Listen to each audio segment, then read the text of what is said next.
Tell me, dear, what do you want? After your appearance, I no need anything.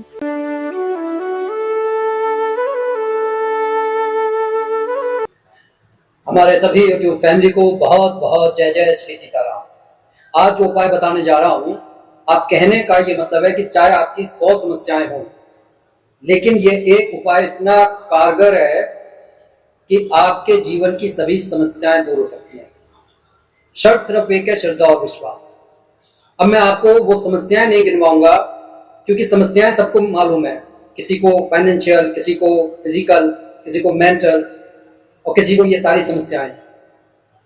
और जब ये समस्याएं होती हैं तो दिमाग काम करना बंद कर देता है, लोग इज्जत करना बंद कर देते हैं, जीवन को सरवाइव करना मुश्किल हो जाता है। ऐसे समय में ये उपाय बहुत कारगर साबित हो सकता है। हो सकता है कि ऐसा उपाय आपको YouTube पर कहीं पर भी ना मिले।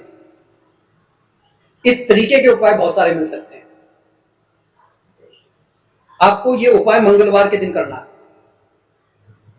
ज्यादा समय नहीं लूंगा, छोटी सी बात छोटे से शब्दों में आपको बताऊंगा, इसलिए लास्ट तक जरूर देखें बिना स्किप किए। क्योंकि कई बार स्किप करने के चक्कर में कि जल्दी जल्दी जान लेता हूं, हम थोड़ी सी गलती कर देते हैं। जब हमें अपने जीवन को सुधारना है तो गलती करने से भी बचना होगा, ताकि हमारे उपाय 100% वर्क करें। आपको मंगलवार को यह उपाय करना है। उससे पहले एक ध्वज, तिकोना ध्वज आपको लेकर आना है। इस तरीके का तिकोना ध्वज नया आपको लेकर आना है, जिस पर जय श्री राम राम लिखा है। एक पानी वाला नारियल लेकर आना है। उस पर इस ध्वज को आपको लपेट देना, और लपेटने के बाद में इस रोली से आपको बांध देना। गांठें 3 लगानी है, ब्रह्मा विष्णु महेश। इसको लेकर आपको हनुमान मंदिर में जाना है। एक बात का ध्यान रखें, सूर्योदय से सूर्यास्त के बीच में ये उपाय आप कभी भी कर सकते हैं, लेकिन मैं बार बार कहता हूं कि कोशिश ये कीजिए कि सूर्योदय के बाद में ये उपाय कर लीजिए। ये नहीं है कि समय निकाल कर करूंगा, ये आपको ये उपाय करना है तो करना है। इसे आप लेकर जाइए हनुमान जी के मंदिर में और हनुमान जी के चरणों में रख दीजिए, और वहां पर ये परम शक्तिशाली मंत्र ओम नमो भगवते हनुमते नमः, इसका जाप कीजिए। इसका जाप करने के बाद में श्री राम जय जय राम, और उसके बाद में आपको करना यह है कि वहां पर जो ध्वजा, जो पुरानी ध्वजाएं कई बार लटकी रहती हैं, आपको वो एक ध्वजा लेकर आने का। अगर आप कहीं पीपल के पेड़ के नीचे हनुमान मंदिर के पास जा रहे हैं, हनुमान जी की प्रतिमा लगी रहती है, वहां पर कई बार बहुत सारे झंडे लगे रहते हैं, आपको एक पुराना झंडा लेकर आना है, इसे वहीं पर छोड़कर आना है। अगर आप मंदिर में जा रहे हैं तो पुजारी जी से आप मांग लीजिए कि जो चढ़ा हुआ झंडा है अगर आपके पास हो तो वो एक पुराना झंडा हमें दे।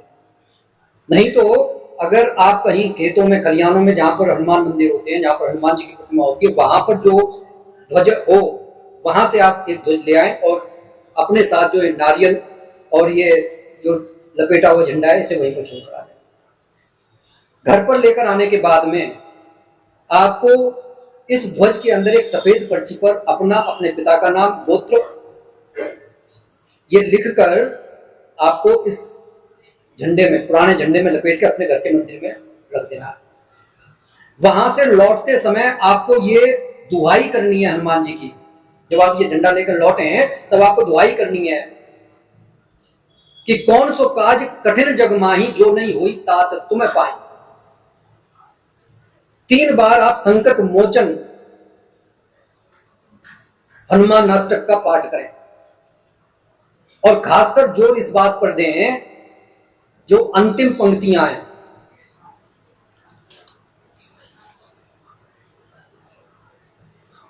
कि काज किए बड़ देवन के तुम वीर महाप्रभु देखी विचारो, कौन सो संकट मोर गरीब को, जो तुम सो नहीं जाते हैं।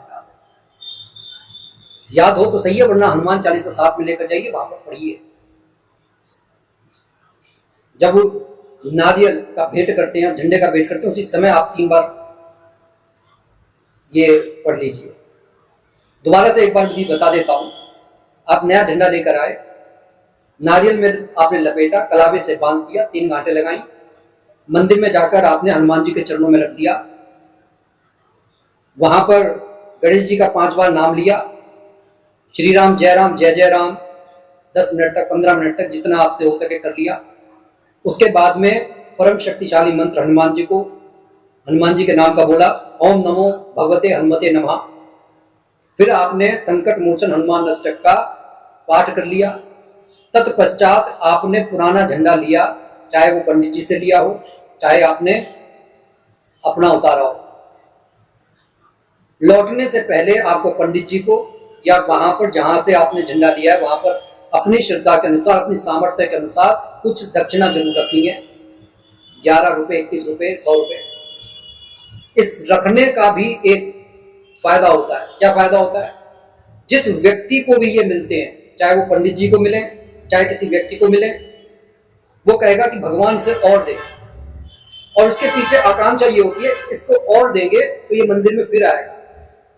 जब ये मंदिर में फिर आएगा तो ईश्वर की कृपा से हमारे को भी पैसे मिलते रहे। चाहे आप इसे स्वार्थ समझिए, चाहे मानवीय आकांक्षा समझिए, लेकिन कहने का ये मतलब है कि जब किसी दूसरे के मन से निकली हुई निस्वार्थ दुआएं, हालांकि वहां पर स्वार्थ है, लेकिन वो किसी दूसरे के लिए चाह रहा है, किसी अजनबी के लिए चाह रहा है, तो भगवान कहेंगे ठीक है भैया, जब अजनबी ने ये सिफारिश की है तो बंदे में कुछ तो दम है, चलो इसकी मनोकामना को पूरा करना है। और उसके बाद में वो पुराना झंडा लेकर आपको घर में आना है। एक सफेद चिट पर अपने पिता का, गोत्र का नाम लिखकर आपको उस झंडे में लपेटकर अपने घर के मंदिर में रख देना है, और 1 साल तक ये झंडा वहीं पर रख के रहने देना है। और नित्य आपको उसके नाम का एक दिया जलाना है, जो आप खाने के लिए आप जिस तेल का इस्तेमाल करते हैं उस तेल का आपको, चाहे खड़ी बाती का चाहे लंबे बाती का, एक दिया जलाना है।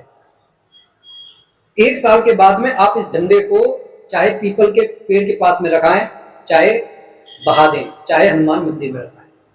पर्ची को जो है आप फाड़कर अपने घर के किसी पौधे के अंदर आप डाल सकते हैं, और पुनः आप इस प्रक्रिया को हर साल दोहराते रहें।